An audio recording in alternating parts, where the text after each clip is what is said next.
Hello and welcome to our video summary covering all you need to know about Sebastian Faulks' novel, Birdsong. Now, this is a particularly useful video to watch, particularly if you have exams coming up on this novel, but it's equally useful if you're writing a coursework on the Birdsong, either on the novel itself or comparing it with another First World War or another war novel. Now, this book was written and published in 1993 and it follows two main characters living at different times. The first character is Stephen Raisford, a British soldier in the front line in the Amiens during the First World War, and the second key character is his granddaughter Elizabeth Benson, whose 1970s plotline follows her attempts to recover an understanding of Stephen's experience of the First World War. However, before we get into the details of the novel, let's first look at context relating to the First World War and why this period in particular plays such an important role in the novel. So just a fact about the First World War, it lasted from 1914 to 1918, which is 4 years, and over 9 million military personnel and 7 million civilians were killed. And one of the main aspects and features of the First World War was the use of trench warfare. Now, all of the world's great economic powers, including the US, UK, France and Germany, were involved, either as allies or Axis powers, and this had devastating effects for generations to come. So that's really important when you're thinking about this novel, and in particular the main reason and the motive behind why the author focused particularly on the First World War. So going into the novel itself, so the novel tells two stories simultaneously. The first story and the first narrative follows Stephen Raisford and his experience in World War I. And the second story follows his granddaughter Elizabeth in the 1970s, who finds his journal and learns about him through them. The story starts in France before the start of the war. Stephen visits his friend Renee and his wife Isabel. Neither are happy in the marriage and Stephen and Isabel have an affair.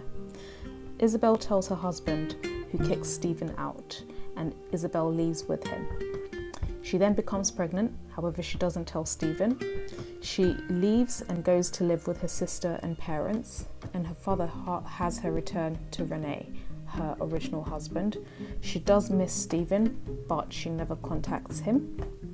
The story then jumps to 1916, where the war has begun, and Stephen is serving in the British Army. The war leaves him depressed, however he's a loyal soldier and he chooses not to leave.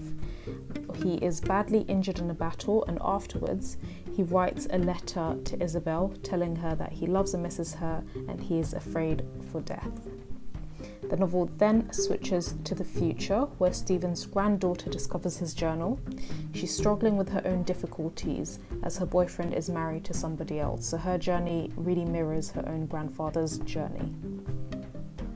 Stephen meets Isabel's sister, so it flashes back, and Stephen meets Jean, so this is Isabel's sister, and she agrees to show Stephen where her sister is.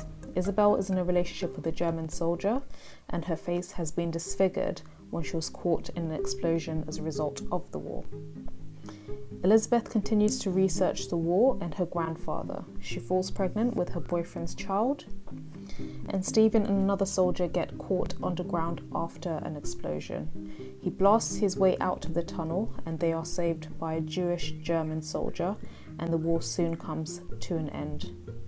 The book ends with Elizabeth. She tells her mother of her pregnancy and she learns that Stephen married Jean and moved to England. However, Isabel died during the influenza epidemic after the war. Jean gives birth to a son and names him after Stephen's friend's deceased son. So now the key characters to be aware of. The first is Stephen Raisford, who's the main character or the protagonist. He dislikes the war and is depressed by it, and he becomes really hostile even to his friends during the war. And he refuses offers to leave, feeling a sense of duty to his country and his fellow soldiers. The other important character is Isabel, so she's Stephen's love interest throughout the novel, and she falls for him and still cares about him, even when she falls pregnant. She's too uncertain and shy about the relationship to tell him, however, and instead flees back to her family and her then husband Renee. Elizabeth is the final key character to really intricately be aware of. She's Stephen's granddaughter. She finds his journals and researches him and his experiences in the war.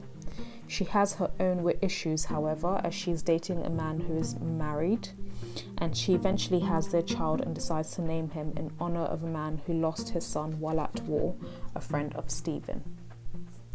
And when it comes to the key themes, the first and obvious theme is of war. So war creates a lot of trauma in this book, particularly the First World War. And Elizabeth learns about how her grandfather and his struggles were as a result of war, and it shows how war can have an effect for generations to come, even on those who didn't fight in it. The other important theme is a theme of love, as both characters find love in this novel. For Stephen, love is especially difficult, and he loses his chance with a woman he really loves. However, on a positive note, he still ends up married with Jean, and love does not fix all the horrible things that happened to him during the war, but it does provide some solace. Elizabeth also grows into her love. As she becomes more confident, her relationship strengthens. And now when it comes to the symbols, the key symbol to be aware of is birds. Now the title itself is Birdsong, and as the title suggests, this novel has something quite critical to do with birds.